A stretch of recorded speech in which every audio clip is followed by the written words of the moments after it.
12th chemistry lecture. आपला chapter चालू आहे बायोमॉलिक्युल्स. लास्ट लेक्चरला आपण याच्यामध्ये ऑप्टिकल आयसोमेरिझम इन ग्लुकोज मॉलिक्यूलमधले ऑप्टिकल आयसोमर स्टडी करत होतो. मग त्याच्यामध्ये 3 स्ट्रक्चर बघितली. एक ग्लुकोजचं स्ट्रक्चर, त्यानंतर फिशर प्रोजेक्शन फॉर्म्युलाने ग्लुकोज स्ट्रक्चर कसं कॅल्क्युलेट करायचं, त्यानंतर ग्लुकॉनिक ॲसिड्स आणि लास्ट होतं स्कॅरिक ॲसिड, हे स्ट्रक्चर स्टडी केलं होतं. तर आजच्या लेक्चरमध्ये आपण त्याचा पुढचा पार्ट स्टडी करतोय. DL सिस्टीम असेल म्हणजे डेक्स्ट्रो रोटेटरी, लिव्हो रोटेटरी ह्या ज्या सिस्टीम्स आहेत ते आपण स्टडी करणार आहोत. चला तर मग आपण आजचं लेक्चर स्टार्ट करूया. DL configuration system. तर DL कॉन्फिगरेशन म्हणजे काय असतं, डेक्स्ट्रो आणि लिव्हो रोटेटरी. जे तर D त्याच्यामध्ये लिहिलं जातं ते कशासाठी असतं, डेक्स्ट्रो, आणि L stands for laevo rotatory, किंवा त्याच्यासाठी प्लस मायनस हे साइन पण यूज केले जातात. सो द प्रिफिक्स D और L in the name of compound indicates relative configuration of stereo isomer. D आणि L काय इंडिकेट करतं, relative configuration of stereo isomer. It refers to a particular enantiomer of glyceraldehyde. तर ग्लिसराल्डिहाइडचा एक particular इनॅन्शोमर दिला आहे. ग्लिसराल्डिहाइड्स 1 chiral carbon. ग्लिसराल्डिहाइडमध्ये किती chiral carbon असतात, तर 1 कायरल कार्बन. कार्बन नंबर 2 जो आहे तो ग्लिसराल्डिहाइडमधला काय तर कायरल कार्बन आहे. The exist as a 2 इनॅन्शोमर. आपल्याला माहिती आहे जर 1 कायरल कार्बन असेल तर इनॅन्शोमर किती मिळतात, त्याचे 2 मिळतात. काय कोणता फॉर्म्युला वापरायचा, 2n ह्या फॉर्म्युलानुसार वापरायचं. n is equal to number of chiral carbon. So इथं काय मिळतील, कायरल कार्बन आपल्याला 1 आहे, त्यामुळे इनॅन्शोमर किती मिळतात, 2. These are represented by Fischer formula as shown in figure. आता ते खाली इथं तुम्हाला फिगरमध्ये दाखवलेत. फिशर प्रोजेक्शन फॉर्म्युलानुसार ग्लिसराल्डिहाइड म्हणजे CHO ग्रुप आहे, एक कायरल कार्बन आणि CH2OH, मग त्याच्यामध्ये HOH. काय केलं बघा, एक डेक्स्ट्रो आहे, डेक्स्ट्रो ग्लिसराल्डिहाइड, त्यालाच प्लस ग्लिसराल्डिहाइड पण म्हणतात, आणि लिओ ग्लिसराल्डिहाइड त्याला काय असणार आहे, मायनस. माझं तुमचे चेंज काय केलेत, इनॅन्शोमर्स आहेत म्हणजे काय असतं, mirror image of each other. Enantiomer म्हणजे काय असतात, मिरर इमेज. मिरर इमेजमध्ये फक्त काय होतात, साईड चेंज होतात. सो OH आणि H हे फक्त चेंज केले. बाकीचा जो वरचा ग्रुप आहे आणि खालचा ग्रुप, टॉप आणि बॉटम आहे तसंच राहिले, CHO आणि CH2OH. फक्त ज्या साईड्स आहेत त्या फक्त चेंज केल्यात. सो D प्लस ग्लिसराल्डिहाइड आणि L मायनस ग्लिसराल्डिहाइड हे 2 काय मिळतात इथं. इनॅन्शोमर एक काय असतं, क्लॉकवाईज रोटेशन असतं, एक अँटी क्लॉकवाईज रोटेशन असतं. त्याच्यानुसार हे D आणि L कॉन्फिगरेशन असतं. हे ग्लिसराल्डिहाइडमधलं तुम्हाला दिले DL सिस्टीम. बघा फक्त काय करायचे आपल्याला, साईड चेंज करायचे तर मिरर इमेज काढायचे त्याच्या इतकंच. त्याच्या एक असतो डेक्स्ट्रो, दुसरा लिव्हो rotatory. Conveniently, plus glyceraldehyde is represented by Fisher projection formula having OH group attached to C2 on the right side. Fourth and configuration is denoted by symbol D. The structure जे fourth आहे बघा त्याच्यामध्ये जो OH group आहे तो काय आहे तर राईट साईडला आहे का, राईट साईडला OH आहे म्हणून त्या कॉन्फिगरेशनला काय म्हणतात, प्लस और D. तेच म्हटले conveniently plus glyceraldehyde is represented by the fissure projection formula having OH group attached to C2 on right side. जो कायरल कार्बन आहे त्याच्या राईट साईडला आहे त्यामुळे त्याला काय म्हणतात तर denoted by symbol D. Similarly configuration of minus glyceraldehyde काय स्ट्रक्चर आहे, फिफ्थ स्ट्रक्चर जे आहे ते मायनस ग्लिसराल्डिहाइड. मायनसमध्ये काय तर जो OH ग्रुप तो कोणत्या साईडला आहे तर लेफ्ट साईडला आहे. So it is a laevo rotatory and denoted by minus, आणि कॅपिटल L पण ते डिनोट करतात. All the compounds which can be created by a series of chemical reactions to plus minus glyceraldehyde are set to be plus glyceraldehyde are set to D configuration. जर plus glyceraldehyde असेल तर जे त्याला काय म्हणायचं D configuration, आणि जर minus असेल तर त्याला काय म्हणतात तर मायनस किंवा L glyceraldehyde. The compounds which are chemically correlated to minus glyceraldehyde are set to be L configuration, आणि प्लस ग्लिसराल्डिहाइडसाठी असेल तर D configuration. This is the system of relative configuration of chiral compound. आता ह्या सिस्टीमला काय म्हणतात तर relative configuration of chiral compound. आता हे D आणि L किंवा ऑप्टिकल आयसोमर्स कशामध्ये असतात जास्त करून तर कायरल कार्बन्स. ज्या कार्बनला 4 ग्रुप डिफरंट असतात असा जो कार्बन असतो त्याला काय म्हणतात कायरल कार्बन. आता इथं पण जो तुमचा कार्बन नंबर सेकंड सांगितलाय तो कायरल कार्बन आहे. मग ह्याच्यात पण बघा 4 ग्रुप डिफरंट आहेत का, एक CHO आहे इथं बघायला वाटल्यास, एक CHO आहे, एक OH आहे, एक H आणि दुसरा CH2OH. 4 ग्रुप काय आहेत डिफरंट आहेत. असा जो कार्बन असतो त्याला काय म्हणतात कायरल कार्बन. मग त्याच्यावरनं D आणि L डेक्स्ट्रो आणि लिव्हो रोटेटरी हे किंवा प्लस आणि मायनस हे कॉन्फिगरेशन किंवा रिलेटिव्ह सिस्टीम ऑफ कॉन्फिगरेशन आहे. A monosaccharide is designed DL configuration on the basis of configuration of the lowest chiral carbon in its Fisher projection formula. Figure 14.4 illustrate the D configuration of plus glucose. आता जे आपण ग्लुकोजचं configuration बघितलं होतं बघा, glucose, त्यानंतर ग्लुकॉनिक acid, then स्कॅरिक acid, त्याच्यामध्ये जे configuration होतं ग्लुकोजचं ते कशाचं होतं तर प्लस होतं. मग त्याच्यामध्ये मोनोसॅकराइड जे असतात ते काय करतात, डीएल कॉन्फिगरेशन रिप्रेझेंट करतात on the basis of configuration lowest chiral carbon in its Fisher projection formula. Fisher projection फॉर्म्युलामध्ये जे लोएस्ट कार्बन असतो त्याच्यावरनं कायरल कार्बन, त्याच्यावरनं काय केलं जातं, त्याचं कॉन्फिगरेशन डिटरमाइन केलं जातं. तर खाली जे तुम्हाला स्ट्रक्चर दिले हे बघा, CHOHOH ग्लिसरॉल्डिहाइडचं स्ट्रक्चर आहे. ह्याच्यातला जो सेकंड नंबरचा कार्बन आहे तो काय असतो तर कायरल कार्बन. मग ह्याच्या कॉन्फिगरेशनवरून काय ओळखतात तर ते डी किंवा प्लस. आणि याच्यानंतरचं हे बघा, आता हे जे स्ट्रक्चर आहे तुमचं CHO, CHOH, OH, H, OH, हे स्ट्रक्चर कशाचं आहे तर डी प्लस ग्लुकोजचं. तुम्हाला मी सांगितलं होतं पहिल्यांदा काय लिहायचं, HOH, त्याच्यानंतर OHH, नंतर HOH आणि HOH. हे जे येतं ते डीचं असतं. त्यानंतरचं जर तुम्हाला याची मिरर इमेज घ्यायची असेल तर ते कोणतं येणार आहे तुमचं लिओ रोटेटरी एल स्ट्रक्चर. मग ह्याच्यामध्ये जो तुमचा लास्टचा कार्बन असतो, लोअर कार्बन जो असतो त्याच्यावरनं काय केलं जातं, लोअर कार्बन जो असतो कायरल कार्बन, त्याच्यावरनं त्याचं कॉन्फिगरेशन असाइन केलं असतं डी किंवा प्लस. हे जे कॉन्फिगरेशन आहे ते त्याच्यावरनं काय केलं जातं डिटरमाइन केलं जातं ते क्लॉकवाईज आहे का अँटी क्लॉकवाईज आहे. फक्त जो लोअर कार्बन असेल, जसं ग्लिसरॉल्डिहाइडमध्ये एकच कार्बन आहे त्यामुळे तो एकच कार्बनवरच्या रोटेशनवरून कन्सिडर केलं जातं त्याचं कॉन्फिगरेशन. पण किंवा डी आहे का एल आहे. पण ग्लुकोजमध्ये किती आहे टोटल कायरल कार्बन 4 आहेत. मग ते 4 कायरल कार्बनमधला जो लोअर कायरल कार्बन असेल त्याच्यावरून काय केलं जातं त्याचं कॉन्फिगरेशन डिटरमाइन केलं जातं. रिंग स्ट्रक्चर ऑफ ग्लुकोज और सायक्लिक स्ट्रक्चर ऑफ ग्लुकोज, त्याला म्हणतात सायक्लिक स्ट्रक्चर ऑफ ग्लुकोज. आता जे आपण ग्लुकोजचं फर्स्ट स्ट्रक्चर बघितलं बघा, काय स्ट्रक्चर होतं, जे फिशर प्रोजेक्शन फॉर्म्युल्याचं स्ट्रक्चर माहीत असेल सगळ्यांना, लक्षात आलं असेल काय असतं CHO, परत खाली काय असणार, सगळ्यात खाली ग्रुप कोणता असतो CH2OH, आणि मध्ये काय असतात 4 कायरल कार्बन. मग त्याच्यामध्ये काय इथं HOH येईल, त्यानंतर इथं OH, परत दोन्ही ठिकाणी काय होतं HOH आणि इथं पण HOH. असं जे स्ट्रक्चर असतं हे काय फिशर प्रोजेक्शन फॉर्म्युलानुसारचं जे स्ट्रक्चर आहे. मग हे स्ट्रक्चर काय करतं, सगळे जे केमिकल प्रॉपर्टीज आहेत ग्लुकोजच्या ते फुलफिल करत नाहीत. म्हणून याच्यासाठी जे नवीन स्ट्रक्चर काढलं रिंग स्ट्रक्चर किंवा सायक्लिक स्ट्रक्चर, ते काय करतं ज्या सगळ्या रिक्वायरमेंट्स आहेत किंवा सगळे स्ट्रक्चर जे आहे स्ट्रक्चरच्या प्रॉपर्टीज जे आहेत ते काय करतं फुलफिल करतं. बघा, on the basis of chemical evidences stereo structure D glucose was represented by the fissure projection formula first. जे स्ट्रक्चर आपण कॅल्क्युलेट केलं, एव्हिडन्सेस पण बघितले होते बघा, रिॲक्शन बघितले HI सोबत, SCN सोबत, त्याच्यानंतर हायड्रॉक्सिल अमाइन सोबतची रिॲक्शन वगैरे, ह्या रिॲक्शन बघून इव्हिडन्सेसवरून ते आपण स्ट्रक्चर प्रेडिक्ट केलं होतं कोणतं तर फिशर प्रोजेक्शन फॉर्म्युलाचे. But however was found to be exhibit more chemical properties would could not be explained on the basis of structure first. पण जास्त काय अजून ज्या प्रॉपर्टी आहेत त्या स्ट्रक्चर फर्स्ट नुसार काय झाल्या नाहीत, एक्सप्लेन झाल्या नाहीत. It was necessary to write another structure for glucose which will explain all the properties. त्यामुळे जे नेक्स्ट स्ट्रक्चर आहे जे ग्लुकोजचं ते काय करतं त्याच्या सगळ्या प्रॉपर्टी काय करतं दाखवतं किंवा सगळ्या प्रॉपर्टी फुलफिल करतं. रिंग स्ट्रक्चर ऑफ ग्लुकोज किंवा cyclic structure of glucose fulfils the all the requirement. ह्या काय ज्या काय रिक्वायरमेंट्स आहेत किंवा त्याच्या ज्या फिजिकल प्रॉपर्टी जे फिशर प्रोजेक्शन फॉर्म्युलाचं स्ट्रक्चर फुलफिल करत नव्हतं किंवा दाखवत नव्हतं ते हे जे स्ट्रक्चर आहे ते काय करतं हे ह्या प्रॉपर्टी शो करतं, त्या प्रॉपर्टी दाखवतं.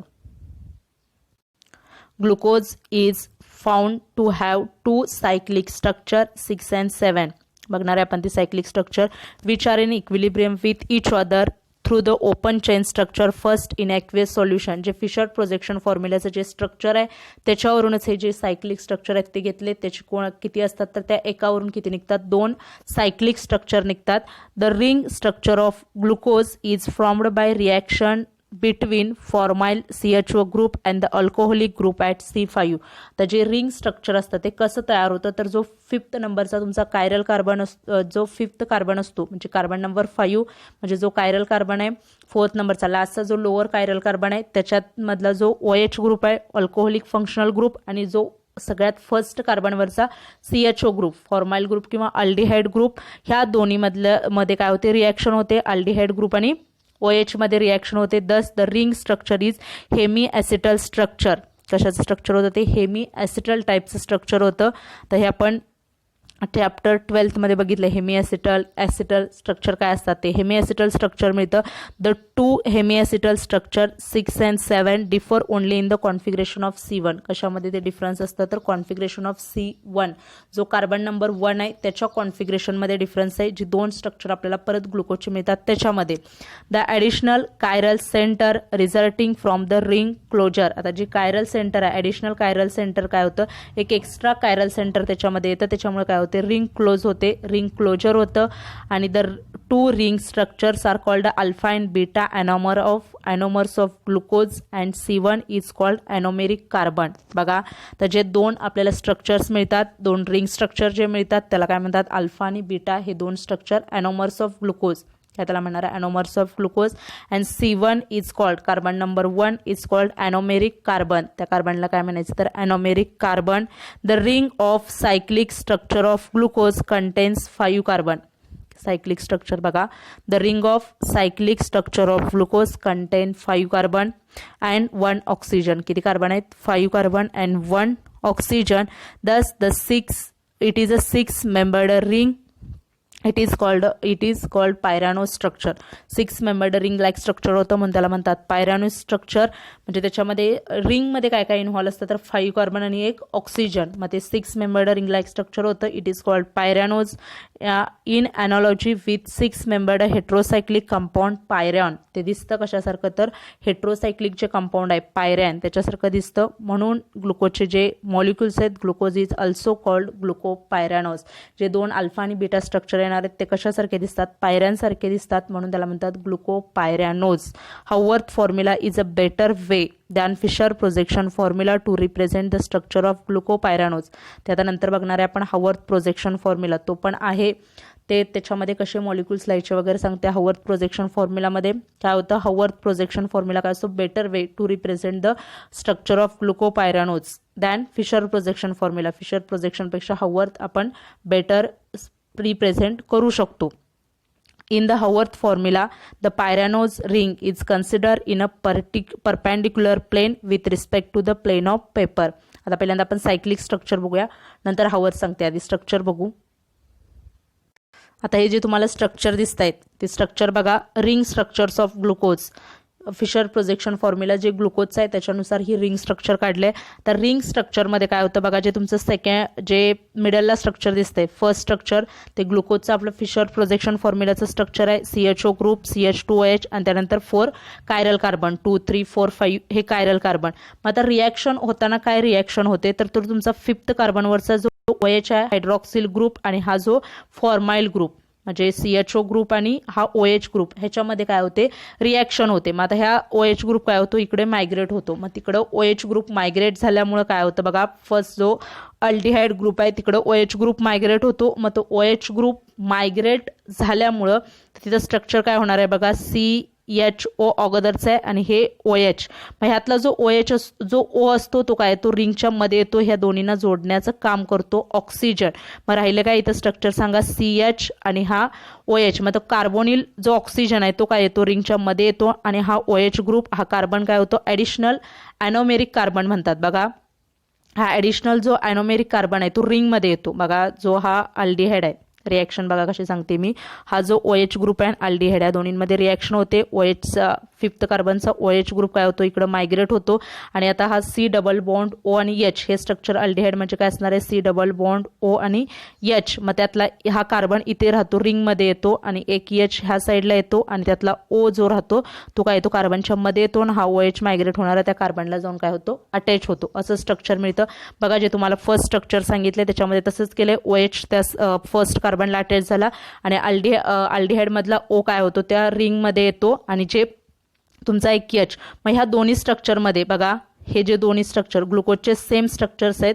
जे ग्लुकोजचं स्ट्रक्चर आहे फर्स्ट स्ट्रक्चर तेच आहे फक्त डिफरन्स काय आहे तर फर्स्ट कार्बन फर्स्ट इथं जो फर्स्ट कार्बनला तुमचा राईट साईडला OH आहे इकडं काय लेफ्ट साईडला OH आहे इतकाच डिफरन्स आहे. असे दोन आपल्याला काय मिळतात आयसोमर मिळतात. एक अल्फा आणि बीटा आयसोमर.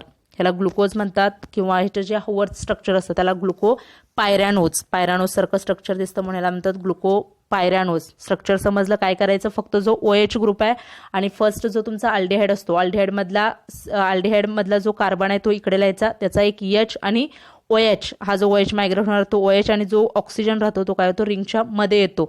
मग रिंगमध्ये काय काय येतात बघा 5 कार्बन्स टोटल, हे तुमचे 5 कार्बन्स आणि एक ऑक्सिजन म्हणजे 6 मेंबर्ड हेट्रोसायक्लिक पायऱ्यांसारखं स्ट्रक्चर दिसतं, कारण कार्बन आणि हायड्रोजन व्यतिरिक्त काय तिथं ऑक्सिजन आहे म्हणून त्याला म्हणतात हेट्रोसायक्लिक रिंग. कोणती रिंग तयार होते तर तिथे हेट्रोसायक्लिक रिंग तयार होते आणि हेट्रोसायक्लिकमध्ये काय येतो एक ऑक्सिजन येतो आणि त्यामुळे ह्याला आणि हे स्ट्रक्चर कशासारखं असतं तर पायऱ्यांसारखं असतं म्हणून ह्याला ग्लुकोपायरॅनोज पण म्हणतात. मग आता हे जी दोन स्ट्रक्चर तुम्हाला मिळाली त्याला काय म्हणतात ॲनॉमर्स, अल्फा आणि बीटा ॲनॉमर्स, आणि जो कार्बन आहे हा फर्स्ट कार्बन त्याला म्हणतात ॲनोमेरिक कार्बन. काय डिफरन्स आहे बघा, फक्त बाकीचं हे तुमचं इतकं स्ट्रक्चर सेम आहे, दोन्ही पण स्ट्रक्चर सेम आहेत, फक्त ह्या इथं राईट साईडला OH आहे, ह्या स्ट्रक्चरमध्ये लेफ्ट साईडला OH आहे. फक्त स्ट्रक्चर लक्षात आलं. काय करायचं फक्त तुमचा जो OH आहे 5th कार्बनचा तो अल्डिहाइडकडे मायग्रेट करायचा, अल्डिहाइडचा कार्बन रिंगमध्ये घ्यायचा, म्हणजे जो कायरल कार्बनचे जे असतात तर घ्यायचा, ॲनोमेरिक कार्बन त्याला म्हणतात, ते पण असं दाखवलं जातं आणि तिथं काय होते रिंग तयार होते. हे स्ट्रक्चर काय होतं ग्लुकोजचं सायक्लिक स्ट्रक्चर. मला वाटतं काढता येईल, एकदा प्रॅक्टिस करा तुम्हाला स्ट्रक्चर ते जमेल, काढता येईल स्ट्रक्चर एकदम इझी आहे. फक्त OH ग्रुप मायग्रेट करायचं आहे. OH ग्रुप मायग्रेट केल्यानंतर जो फर्स्ट कार्बन असेल त्याला पण असं हॉरिझॉन्टल लाईन काढायची फिशर प्रोजेक्शन फॉर्म्युलासारखी, HOH लिहायचं आणि मध्ये काय येणार आहे तुमचं ऑक्सिजन येणार आहे. तसंच सेम दुसरं फक्त OH आणि H ची जागा चेंज करायची फक्त फर्स्ट कार्बनची, बाकीचे सगळे स्ट्रक्चर आहे तसं येतं बघा. बाकीचं स्ट्रक्चर सेम आहे, फक्त फर्स्ट जो कार्बन आहे त्याच्यामध्येच OH आणि H ची जी पोझिशन आहे ते फक्त चेंज केली राईट आणि लेफ्ट, इतकंच आहे. ह्याला म्हणतात रिंग स्ट्रक्चर ऑफ ग्लुकोज किंवा सायक्लिक स्ट्रक्चर ऑफ ग्लुकोज. आता हवर्थ ह्याच्यावरून कसं काढायचं ते बघूया. हवर्थ स्ट्रक्चर बघा, आता आपण सायक्लिक स्ट्रक्चर बघितलं त्याच्यावरून काय करायचं आता हवर्थ प्रोजेक्शन फॉर्म्युला किंवा हवर्थ प्रोजेक्शन कसं काढायचं ते. तर ग्लुकोजला काय म्हणतात ग्लुकोपायरॅनोज पण म्हणतात, कारण ते पायऱ्यांसारखं स्ट्रक्चर दिसतं म्हणून त्याला काय म्हणतात तर glucopyranose. Haworth formula is better way than Fisher projection formula to represent the structure of glucopyranose. तर हवर्थ जे आहे ते बेटर वे रिप्रेझेंट करण्याचं. In the Haworth projection formula the Pyranose ring is considered to be a perpendicular plane with respect to the plane of paper. काय consider करतात एक ring consider करतात perpendicular plane ला with respect to the plane of paper. The carbons and oxygen in the ring are in place as they appear in figure 14.6. तर ते carbon आणि oxygen तसे appear करायचे जसे त्या फिगरमध्ये दिसत आहेत तसे. The lower side of the ring is called alpha side. आता जी लोअर साइड असेल रिंगची, लोअर म्हणजे जी खालची म्हणतात ती लोअर साइड असेल त्याला म्हणतात अल्फा साइड, आणि अप्पर साइड असते त्याला काय म्हणतात बीटा साइड. बघा काय सांगितलं, लोअर साइड जी असते खालची साइड असते त्याला म्हणायचं अल्फा साइड, वरची जी साइड असेल अप्पर साइड ती beta side. The alpha anomer has its anomeric hydroxyl OH group at C1 on the alpha side, whereas beta anomer. आता जो अल्फा ॲनोमर आहे जे आपण स्ट्रक्चर बघितलं अल्फा ॲनोमरचं म्हणजे अल्फा स्ट्रक्चर ग्लुकोजचं OH आणि H ग्रुपच्या बाबतीत तिथं काय होतं राईट साईडला होता अल्फा साईडला होता. राईट साईडला म्हणजेच अल्फा साईडला. OH ग्रुप कोणत्या साईडला होता C1 कार्बनच्या अल्फा साईडला. आता अल्फा साईड काय लिहितो आपण लोअरला. अल्फा म्हणजे जे राईटला ग्रुप असतील बघा, अल्फा साईड म्हणजे काय लक्षात ठेवा राईट साईड, आणि बीटा साईड म्हणजे काय लेफ्ट साईड. आता जी लेफ्ट साईड असेल ती आपल्याला वरती लिहायची आहे आणि जी राईट साईड असेल ती लोअरला लिहायचे, खाली लिहायचे अल्फा साईड. वेअर ॲज म्हणजे जे स्ट्रक्चर होतं ते आपण जे आता सायक्लिक स्ट्रक्चर बघितलं त्यामध्ये कार्बन नंबर 1 त्याला काय तो OH ग्रुप, जे अल्फा स्ट्रक्चरमध्ये OH ग्रुप राईट साईडला होता, आणि जे ह्याच्यामध्ये जो तुमचा बीटा ग्रुप होता त्याच्यामध्ये OH ग्रुप लेफ्टला होता, म्हणजेच अल्फा साईडला होता. कार्बन नंबर 1ला जो OH ग्रुप आहे तो अल्फा साईडला. Whereas beta anomer has its anomeric hydroxyl OH group at C1 on the beta side. आता जो बीटा ग्रुपमध्ये जो OH ग्रुप आहे तो कोणत्या साईडला आहे बीटा साईडला, म्हणजेच कोणत्या लेफ्ट साईडला. The groups which appear on right side in the fissure projection formula appear on alpha side. आता जे राईट साईडला असतील ते अपेअर ऑन अल्फा साईड, आणि हवर्थ प्रोजेक्शन फॉर्म्युलामध्ये जी अल्फा साईड असते ती काय लिहायची लोअरला लिहायची, खाली लिहायची, आणि जी बीटा साईड असेल बघा, जी बीटा साईड असेल म्हणजेच लेफ्ट साईड असेल ती काय लिहायची वरती लिहायची, अप्पर साईडला लिहायची. समजलं काय सांगितलं मी तुम्हाला. हवर्थ प्रोजेक्शन फॉर्म्युलामध्ये जे सायक्लिक स्ट्रक्चरमध्ये जे अल्फा साईडला आहेत म्हणजेच राईट साईड, अल्फा म्हणजे राईट साईड, बीटा म्हणजे लेफ्ट साईड. जे लेफ्ट साईडला असतील मॉलिक्युल्स म्हणजे HOH आहेत आपले, HOH जे लेफ्ट साईडला असतील ते वरती लिहायचे अप्परला, रिंगच्या अप्परला, आणि जे राईट साईडला आहेत ते काय लिहायचे लोअरला. आता बघा हे स्ट्रक्चर जे तुम्हाला दिसतंय हवर्थ प्रोजेक्शन फॉर्म्युला ॲनोमर्स ऑफ ग्लुकोपायरॅनोज, तर हे स्ट्रक्चर तसंच आहे, पायऱ्यांसारखं स्ट्रक्चर दिसतंय.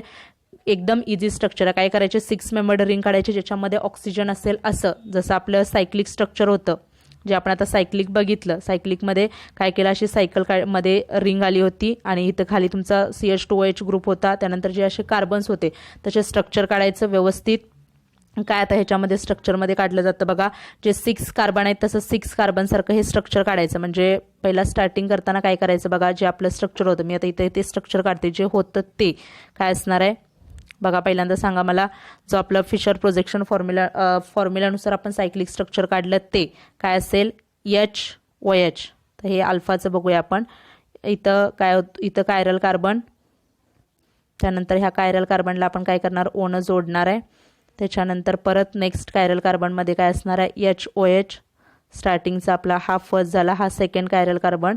त्याच्यानंतर म्हणजे फर्स्ट कार्बन, सेकंड कार्बन, त्यानंतर OH, H. देन बघा पुढचं सांगा, पुढचं काय होईल, OH. नंतर काय होईल, इथं स्ट्रक्चर जे होईल HOH, परत HOH. हा ग्रुप काय झाला आपला, मायग्रेट झाला. इथं आपण तो OH होता तो मायग्रेट झाला आणि इथं काय असेल, CH2OH. आता कार्बन व्यवस्थित बघा, 1 2 3 4 5 आणि हा 6 कार्बन. आता तसंच केले, 1 2 3 4 5 कार्बन, 6 कार्बन आणि मध्ये ऑक्सिजन. बघा आहे का, रिंग काढली. हे 1 कार्बनपासून स्टार्ट करा. तर बघा स्ट्रक्चर व्यवस्थित समजून घ्या. ते स्ट्रक्चर आपल्या समोर असावं म्हणून मी तुम्हाला फक्त काढले. हे काय येणार, 1 2 3 4 5 आणि 6 असे 6 कार्बनपर्यंत काय केली आपण, ते 6 मेंबर्ड हेट्रोसायक्लिक रिंग काढून घेतली आणि मध्ये जो ऑक्सिजन आहे, हा मध्ये जो ऑक्सिजन आहे तो तिथं ऑक्सिजन आला. आता कार्बनचे नंबर लिहिले 1 2 3 4 5. आता 1 कार्बन बघा, हा 1 नंबर कार्बन आहे, H आणि OH. काय 1 नंबर कार्बनला काय, HOH. काय सांगितलं तुम्हाला, आता जे राईट साईडला असेल त्याला काय म्हणतात, अल्फा साईड. जे राईट साईडला असेल ते काय लिहायचं, खाली लिहायचं, म्हणजे लोअर साईडला लिहायचं. आणि लेफ्ट साईड असेल जी बीटा साईड, ते काय लिहायचं, अप्परला लिहायचं. हावर्थ प्रोजेक्शन फॉर्म्युलामध्ये. मग आता सायक्लिक स्ट्रक्चरमध्ये राईट साईड ही होते, राईट साईडला OH आहे, तो काय लिहिला, लोअर साईडला लिहिला बघा.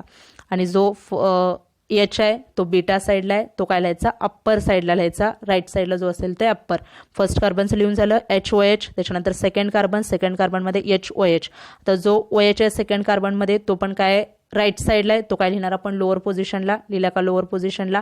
आणि जो हा हायड्रोजन आहे तो काय लिहिणार आहे, अप्पर पोझिशनला लिहिणार, हायड्रोजन अप्पर पोझिशन. त्यानंतर कार्बन नंबर 3 बघा, 3 मध्ये काय, OH. आता H कोणता आहे, राईट साईडला आहे, तो खाली लिहिणार. आणि लेफ्ट साईडला जो आहे तो काय येणार आहे, वरती येणार आहे बघा, वरती OH ला, खाली H ला. त्याच्यानंतर फोर्थ कार्बन बघा, फोर्थ कार्बनच्या बाबतीत H आणि OH आहे. मग इथं पण काय येणार, आता जो राईट साईडला OH आहे तो खाली येईल आणि H काय येईल, वरती येईल बघा. असं इथं असं स्ट्रक्चर काढलं जातं. त्याच्यानंतर आता फिफ्थ कार्बनमधला जो H आहे, आता फिफ्थ कार्बनला काय बघा, आता हा जो फिफ्थ कार्बनला खाली CH2OH आहे बघा. फिफ्थ कार्बन जो आहे तो खाली काय, CH2OH आणि इकडे H आहे. इकडचं काय स्ट्रक्चर, आता ऑक्सिजन गेलाय त्यामुळे फिफ्थ कार्बनला खाली CH2OH आहे, तो काय घेतला, वरती घेतला. आणि हा जो ग्रुप आहे तो H खाली लिहिलाय. हा जो ग्रुप फक्त याच्यामध्ये रिअरेंजमेंट केली की हा ग्रुप इकडे येतो आणि हा इकडे घाल्यामुळे तो जो CH2OH आहे तो वरती लिहिलाय, कारण जो 6 कार्बन आहे तो वरती घेतला. फिफ्थचा OH मायग्रेट झालाय म्हणून तो 6 कार्बन तिथं आला, CH2OH आणि तिथं H. फक्त जर फिफ्थ कार्बनच्या तिथं तेवढं तुमचं हे होईल, कारण ते CH2OH खाली आहे, ते वरती लिहिलं आणि त्याला फक्त एकच हायड्रोजन होता, त्यामुळे तो हायड्रोजन काय लिहिला, तो खाली लिहिलाय.